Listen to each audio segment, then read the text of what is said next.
Olá, meus amigos e minhas amigas, vocês que nos ouvem pela Rádio Nova Aliança 103.3 FM e pelos canais do YouTube e Facebook no @CJP Brasília, sejam todos muito bem-vindos e muito bem-vindas a mais um programa de Justiça e Paz. Hoje eu, Ana Paula Inglês Barbalho, estou como presidente da Comissão Justiça e Paz de Brasília e dou as boas-vindas ao professor Ricardo Lobato. O professor Ricardo Lobato é sociólogo, etnógrafo e economista, sendo especializado em geopolítica e assuntos militares. Tem experiência em negociação internacional e pesquisa de campo, especialmente no meio etnográfico. O professor possui produção acadêmica voltada para o impacto dos conflitos recentes na política, na economia e na sociedade brasileira.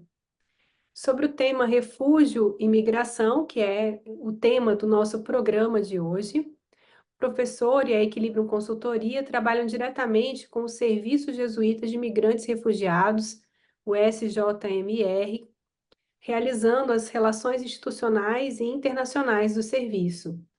Entre as pautas tratadas estão a geopolítica do refúgio e a resolução de casos concretos, como a situação de populações nativas deslocadas. O professor Ricardo Lobato também é membro da Comissão de Justiça e Paz do Distrito Federal.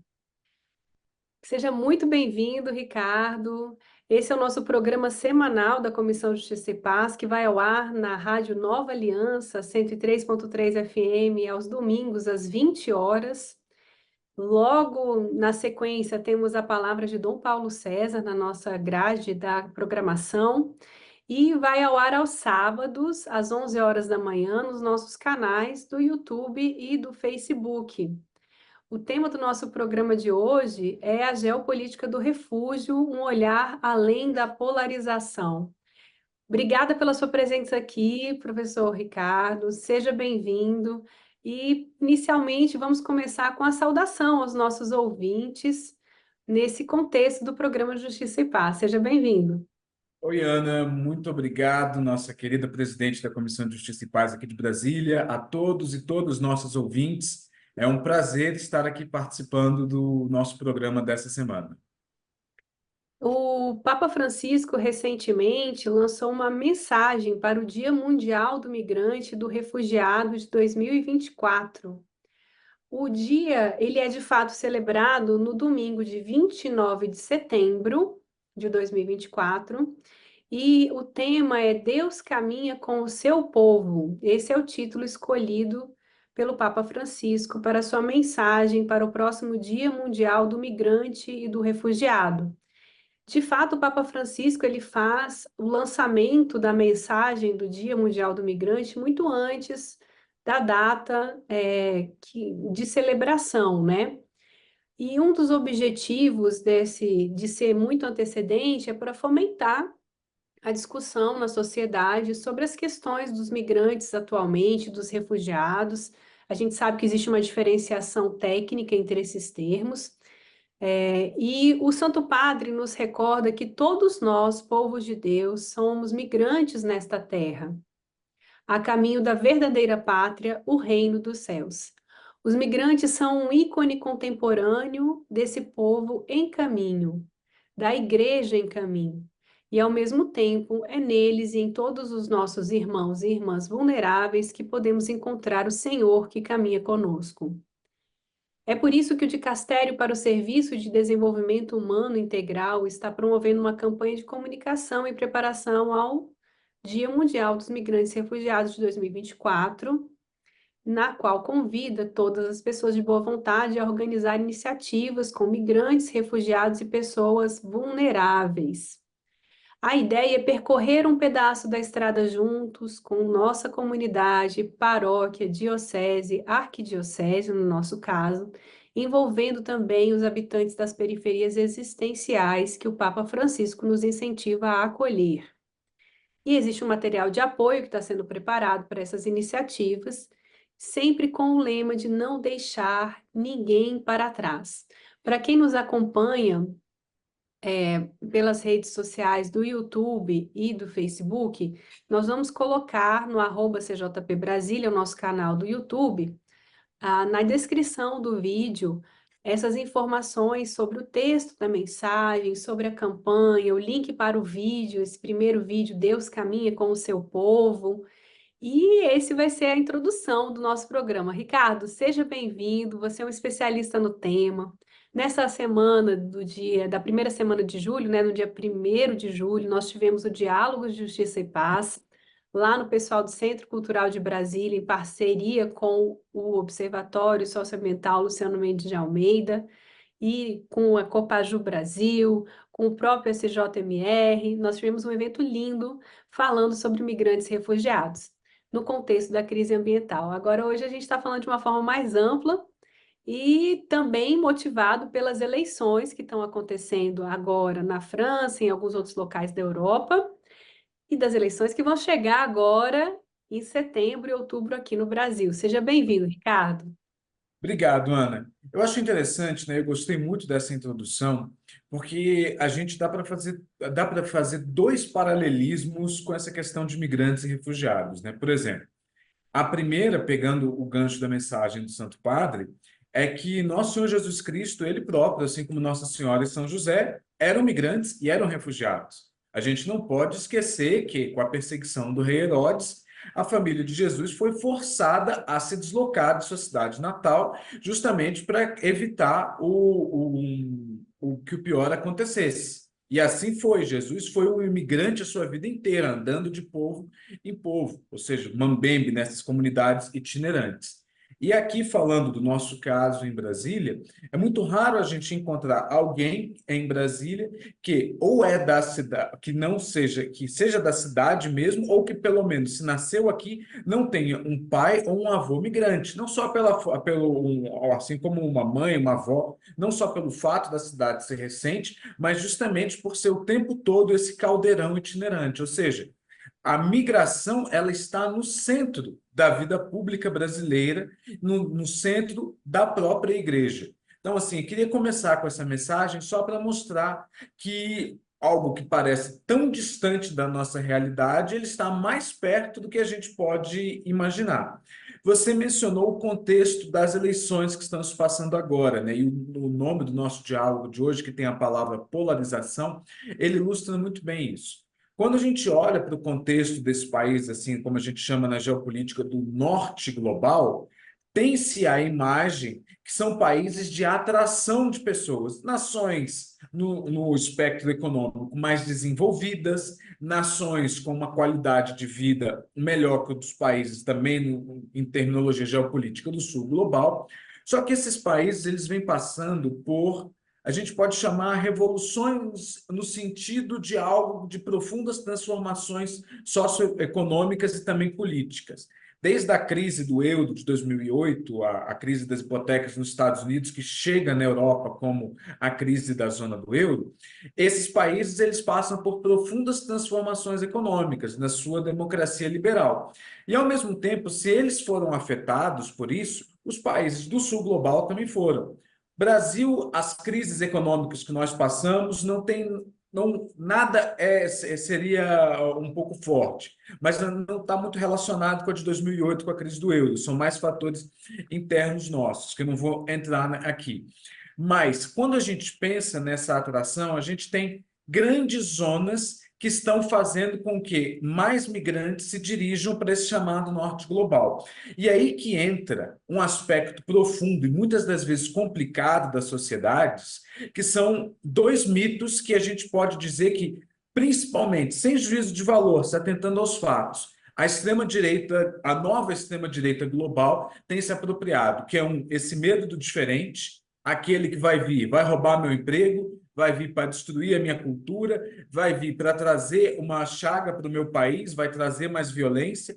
E o segundo mito é que as migrações e os pedidos de refúgio são justamente mais para o norte e não continentais. Começando do segundo, para a gente desmistificar isso. Se a gente olha, por exemplo, migrações africanas, os países que mais recebem imigrantes do continente africano não são os países europeus, principalmente ali assim os mais perto, do outro lado do Mediterrâneo, Espanha, Itália e Grécia.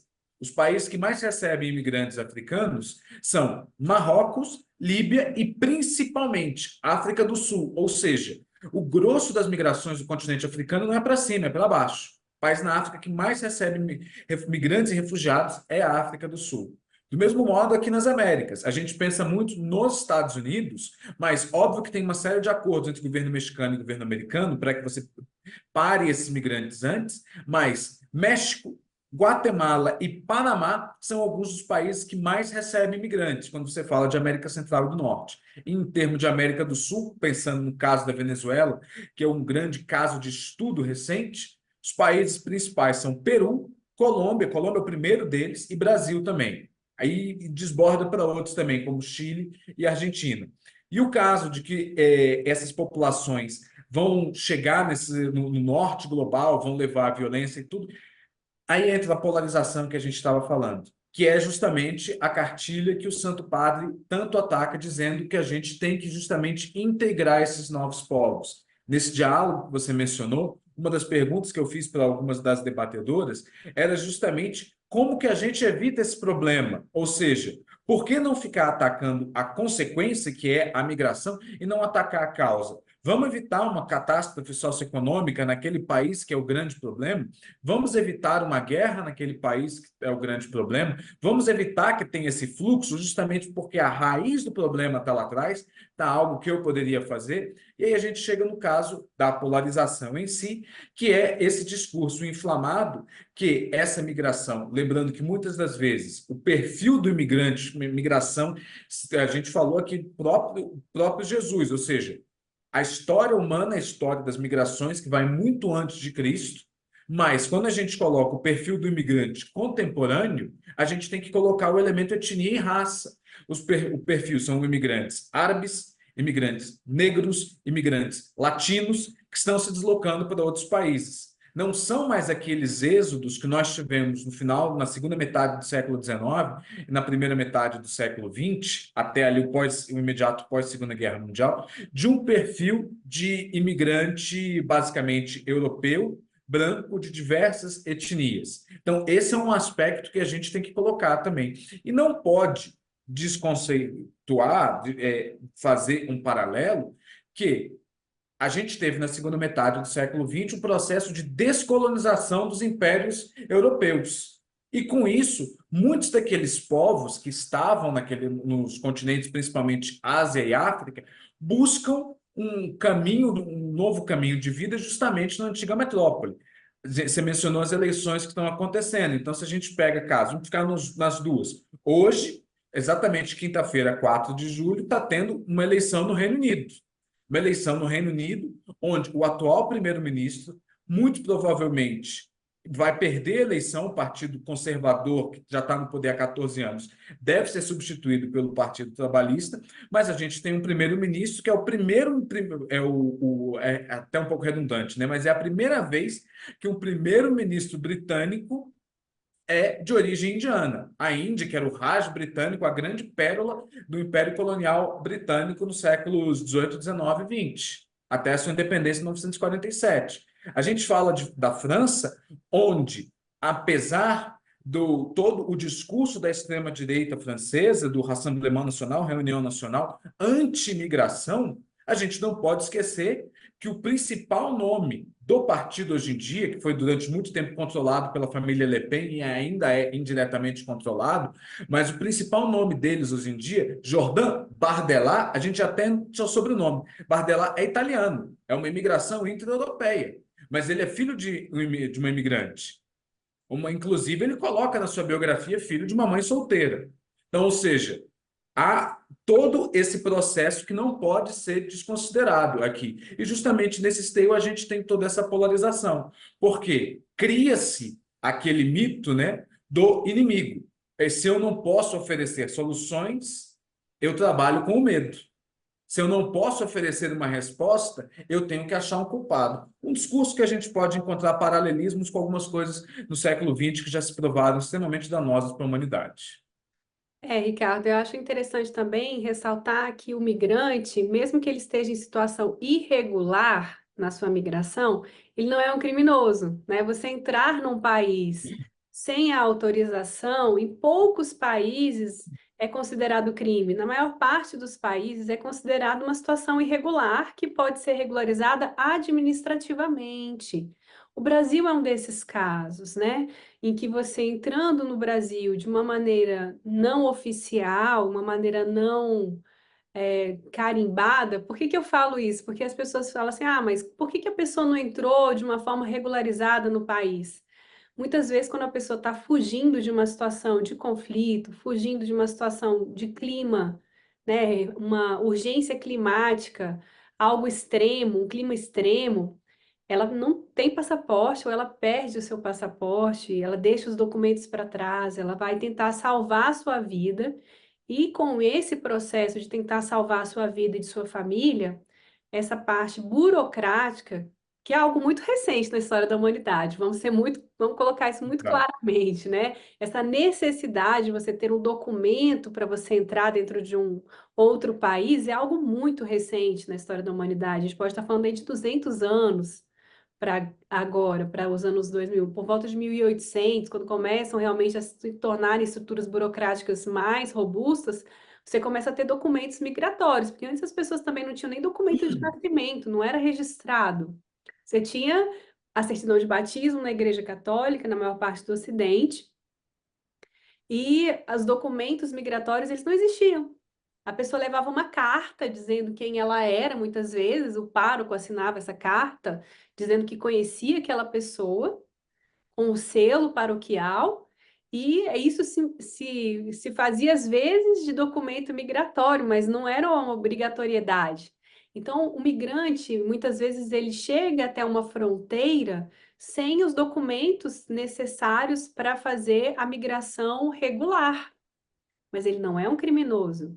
Ele é uma pessoa que tinha uma situação estável na maioria das vezes, ele tinha casa, ele tinha seu trabalho, e ele passa a uma condição irregular de um migrante que, na maioria das vezes, foi forçado a migrar. Então, nesse sentido é que o Papa Francisco traz a fala dele de uma compaixão do cristão em acolher essas pessoas que estão numa situação de extrema vulnerabilidade. Imagina você chegar num país onde muitas vezes você não fala a língua, você não tem um espaço para você morar, você vai morar na rua. Essa é a situação concreta. Até você conseguir se estruturar, você vai provavelmente, porque você não tem documentação, vai conseguir um subemprego, um emprego que não paga o suficiente para você dar uma condição digna para a sua família.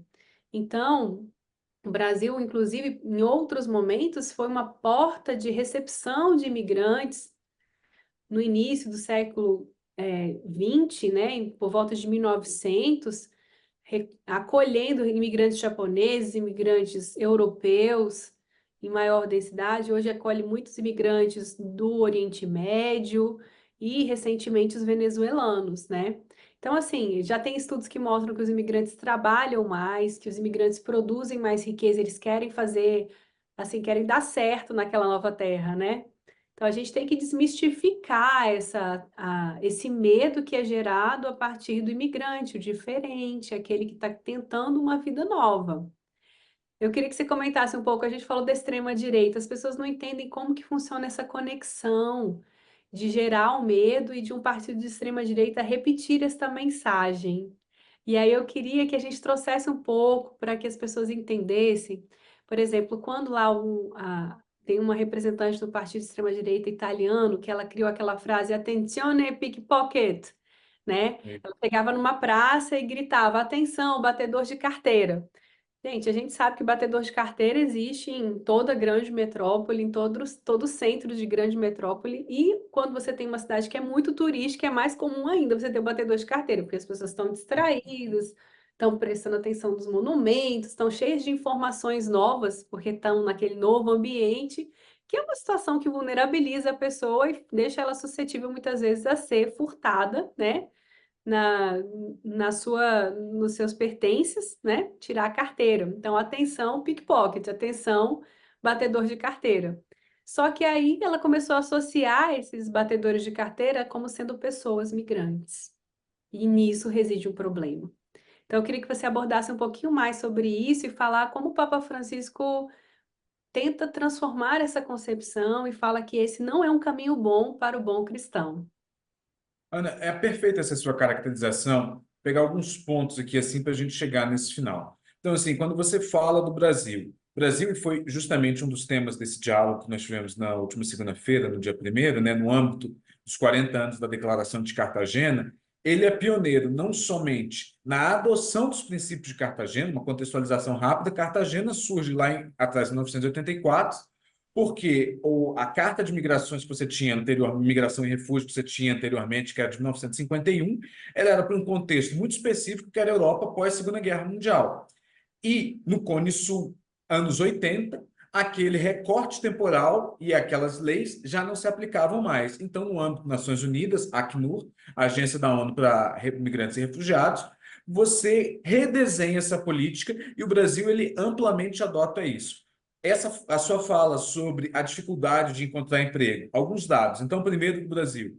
O Brasil, e um dos trabalhos do SJMR é justamente fazer isso, ele é um dos poucos países que ele não tem uma visão policialesca da migração e do refúgio. Pelo contrário, ele busca, é interessante que no dia a dia, né, o brasileiro ele está acostumado tanto a ver com maus olhos o seu país que ele se esquece das coisas boas. E essa é uma das melhores coisas que a gente tem. A gente é um modelo para outros países em relação a isso. O primeiro documento que o migrante ou o refugiado tem acesso quando ele entra no Brasil é a legalização do seu status e antes, enquanto está tendo o processo, ele já tem o direito de tirar a carteira de trabalho, justamente para que ele possa se integrar na sociedade por meio do trabalho, ou seja, está tendo a avaliação do pedido de refúgio dele no país, mas ele tem o direito a estar trabalhando naquele tempo para que ele possa estar se sustentando e muitas das vezes mandando dinheiro para a família. E a gente sabe que muitas economias mundo afora só sobrevivem por conta das remessas que vêm dos migrantes e refugiados que estão no exterior. Um dos casos de estudo é justamente o próprio caso do Haiti, tanto da Venezuela, que os países não colapsaram justamente pela quantidade de remessas que os migrantes e refugiados que estão fora mandam para suas famílias que permaneceram em casa. Então, ou seja, esse é um dos principais casos. O segundo, eu acho que a gente tem que falar do perfil de cada um, né? Eu mencionei a Venezuela e eu vou falar também da Argentina, porque a gente se esquece da Argentina, mas inclusive dados da Igreja Católica.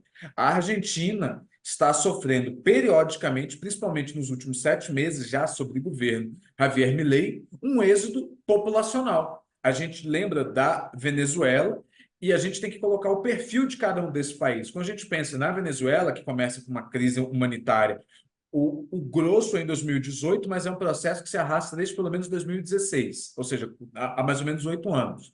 Mas qual é o perfil do migrante? A população rica desses países migra principalmente para Estados Unidos e Espanha, ou melhor, já migrou há muito tempo. A população classe média, principalmente os profissionais liberais, por conta da facilidade do idioma, migram para os países vizinhos, como Colômbia, como Equador, como Peru. Quem vem para o Brasil, o perfil do migrante que vem para o Brasil, é aquele que não tem a condição de acesso a justamente uma passagem de avião, a uma passagem de ônibus e muitas das vezes faz o caminho a pé. No caso, por exemplo, principalmente pelo principal ponto de fronteira, que é onde é a base da Operação Acolhida, Pacaraima, na fronteira com a Venezuela, no estado de Roraima. Ou seja, a gente já vê um perfil aqui, assim, quem tem condições financeiras de pegar um avião vai para o exterior para outros continentes. Quem tem um pouco mais de condição financeira, mas não tanto, dado aos altos índices de inflação, vai para os países vizinhos, mas de língua hispânica. E aqueles que não conseguem ter esse acesso têm que fazer o caminho a pé para o Brasil. Quando a gente pega dados da Argentina, relatório da Caritas, de um mês atrás, 50% da população argentina encontra-se abaixo da linha de pobreza, desses 50%, mais de 30% na miséria. E a gente percebe um êxodo de argentinos para o exterior também. Argentinos com maior condição socioeconômica vão para também Espanha ou para o outro lado do Rio da Prata, para Uruguai. E agora a gente começa a perceber aqueles que não têm tanta condição financeira começando a entrar no Chile e também no Brasil. Menos no Paraguai, mais no Chile e no Brasil, que são países que têm economias mais desenvolvidas. E aí vem o desafio da questão da integração dessas pessoas também. E a gente está falando, já que você mencionou a extrema-direita, de um país que é governado pela extrema-direita, que não está, que sempre teve um discurso anti-imigração, o La Libertad Avança, em matéria do Diário Perfil de hoje. num dos principais periódicos da Argentina, concorrente do La Nación e do Clarín.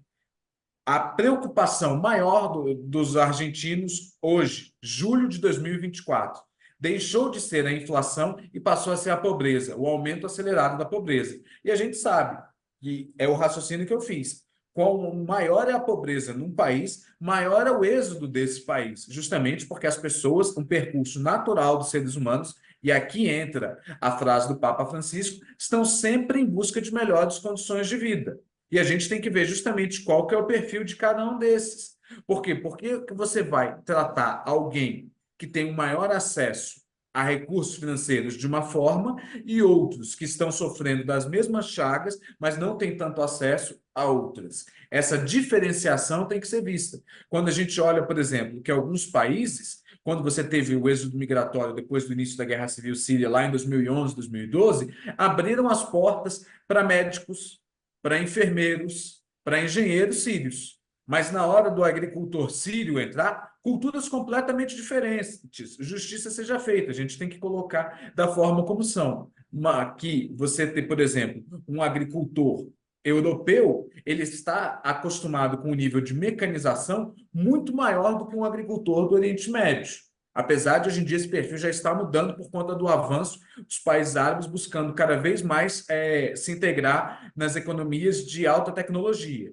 Mas é importante a gente fazer isso, que a migração só se torna um problema depois que alguns países já atraíram aquela mão de obra qualificada que precisava. Na hora que os outros vão, aí é um problema. E é justamente nesse esteio que o Papa Francisco entra. E justamente por conta disso, ele é muito criticado. O Papa Francisco, ele constantemente é criticado, infelizmente, dentro da própria igreja, sem entrar em juízo de valor de onde vêm essas críticas, mas eu acho que a forma como ele coloca, é, em alguns debates que eu já participei, no Brasil e no exterior, um dos paralelismos que as pessoas sempre fazem é que a Igreja de Francisco do século XXI, ela é muito interessante a partir da constatação que no construto histórico a reforma sempre veio de baixo e chegou no topo. São Francisco de Assis foi assim, teve que convencer o Papa e depois convencer o sultão do Egito. Santo Inácio de Loyola, para poder fundar os jesuítas, foi assim também. São João Bosco, para poder trabalhar com as crianças pobres na periferia de Turim, das grandes cidades italianas que estavam passando pela Revolução Industrial também. Hoje em dia é o contrário. A revolução vem de cima. É o topo da Igreja Católica que está mostrando o caminho do século XXI para o resto da Igreja. É interessante essa fala e, assim, pensar que o Papa Francisco, um argentino, latino-americano, trabalhou nas grandes periferias de Buenos Aires. Então, eu não sei até onde que é algo que é de cima para baixo só, mas talvez alguém que realmente teve contato com esse povo em população vulnerável e tem no seu coração o evangelho como marca, como aspecto fundante, que traz essa transformação. Se, por exemplo, se São Francisco de Assis tivesse sido Papa, talvez fosse a mesma ideia do que está acontecendo hoje, né? Em relação ao Papa Francisco, a gente estaria percebendo de outra forma. Ricardo, a gente está se encaminhando para o final do nosso programa passa muito rápido, e eu te agradeço a sua presença aqui no nosso programa. Queria que você falasse um pouquinho sobre essa perspectiva das eleições aqui no Brasil, né? As eleições municipais, Brasília não tem eleição, mas a gente sabe que ah, vamos ter eleições municipais. E para uma das coisas que o Papa Francisco tem falado muito é para não cairmos nessa armadilha que nos distancia. Então, eu queria um comentário bem rápido, de 3 minutos, mais ou menos, para a gente poder encerrar esse programa e já deixando o meu abraço aos ouvintes que têm nos acompanhado por aqui na Rádio Nova Aliança 103.3 FM, pelos canais do YouTube e Facebook, @CJP Brasília. Seu comentário. Obrigado, Ana. Um dos pontos que eu sempre valorizo, acho que isso é um fato de criação, justamente por ser filho de um pai que vem de Belém, na região norte, uma mãe que vem do Rio de Janeiro, é conhecer o Brasil. A minha família ela é espalhada, então eu sempre fui ensinado a conhecer a realidade de todas as regiões brasileiras. E um dos primeiros estudos que a gente fez enquanto equilíbrio foi na Cracolândia, em São Paulo. Estive lá, sou sociólogo, você mencionou que eu sou etnógrafo, sentei, conversei com as pessoas, passei mais de um dia lá, no meio mesmo, entendendo. Isso foi em 2019. Hoje em dia a situação melhorou, entre aspas, um pouco. Mas por que eu comecei essa minha fala final com essa pequena introdução? É para mostrar que a nossa realidade socioeconômica brasileira ela é muito complexa. A nossa realidade, quando a gente coloca assim, a estrutura eleitoral brasileira, quando a gente coloca em termos da ciência política, as eleições municipais, 2 anos antes das federais, elas são o que se chama de turno zero. Tem o primeiro e o segundo turno e esse é o turno zero. Então, muito do que vai acontecer agora não vai exatamente decidir, mas vai servir de preâmbulo para aquilo que vai acontecer em 2026. Então, eu acho muito importante que, enquanto votantes, as pessoas olhem para os problemas de fato. Há uma sedução por diálogos fáceis, por promessas vazias. Mas nós temos que pensar que nós vivemos num país que você teve governos no passado que combateram a pobreza, teve e a miséria e a fome, teve um vácuo nesse meio tempo, e a gente voltou com uma ação forte em relação a isso. Mas ainda é muito forte. Pelo menos um terço da população brasileira ainda está na linha de pobreza. Então a gente tem que pensar em ações concretas que não vão ser apenas de curto prazo, não vão ser de governo, mas vão ser de Estado. E isso implica direto no voto das pessoas, para que não se deixem levar por promessas fáceis, por discursos que não contribuem de fato para o debate. A gente tem justamente que fugir desse imediatismo e pensar um projeto de nação. Que é aí que entra justamente a fala do Papa, que somos todos irmãos nessa grande aldeia global. O conceito já está meio datado, ainda mais nesse mundo hoje em dia, mas eu ainda gosto dele. A gente tem que pensar dessa forma. Eu gosto da expressão o otimista pragmático. Então, eu acredito sempre na melhora, com um pezinho no chão para a gente poder pensar. Eu queria passar essa mensagem para os nossos ouvintes, que essas eleições sejam não um momento de mais polarização ainda, mas, pelo contrário, de todos pensarmos nos nossos problemas reais. A economia é um problema real, então não vamos nos deixar levar por discursos fáceis. Vamos pensar sempre na construção de um projeto. Obrigada. Eu estive com o Ricardo Lobato, que é membro da Comissão Justiça e Paz de Brasília, e eu gostaria de terminar esse programa com a oração do Papa: quem acolhe a um migrante, acolhe a Cristo, que ele lançou no último mês de junho de 2024. Rezemos para que os migrantes que fogem das guerras ou da fome, obrigados a viagens repletas de perigos e violência, encontrem aceitação e novas oportunidades de vida. Eu vou deixar na descrição do nosso vídeo, no YouTube, no @CJP Brasília, todos os dados para vocês acessarem esses documentos do Papa e as reportagens também. Eu agradeço a presença de todos aqui pelas ondas do rádio, né? Você que nos acompanha ao longo dessa trajetória, mais um programa de Justiça e Paz. E na sequência vocês ficam com Simone Furquim com o comentário ao Evangelho e a palavra do pastor Dom Paulo César no próximo programa pela Rádio Nova Aliança 103.3 FM. Eu sou Ana Paula Inglês Barbalho e este foi mais um programa de Justiça e Paz. Tenham todos uma excelente semana repleta de justiça e paz. Olá, ouvintes. A leitura do Evangelho hoje é Mateus capítulo 9, 14 a 17. O texto informa que Jesus faz refeição na casa do cobrador de imposto chamado Mateus. E a refeição acontece em dia em que eles deveriam estar em jejum, segundo a prescrição da lei dos judeus. O Evangelho de Mateus foi escrito em torno do ano 80, 90 depois de Cristo, para uma maioria de cristãos vindo do judaísmo e também de religiões consideradas pagãs. Nesta diversidade, os judeus entravam em conflito com os pagãos porque estes não seguiam os rituais judaicos. Diante desses conflitos, o evangelista quis mostrar à comunidade que no tempo de Jesus ele não se prendia aos rigorismos da lei, como faziam os fariseus e até os seguidores de João Batista, porque para Jesus o importante é a pessoa humana, é a vida em primeiro lugar. Estar ali, na casa de Mateus, o cobrador de impostos, aquele que sempre foi excluído da religião por ser considerado impuro, era um motivo de festa. Exigia refeição com mensalidade. Jesus acolhia Mateus.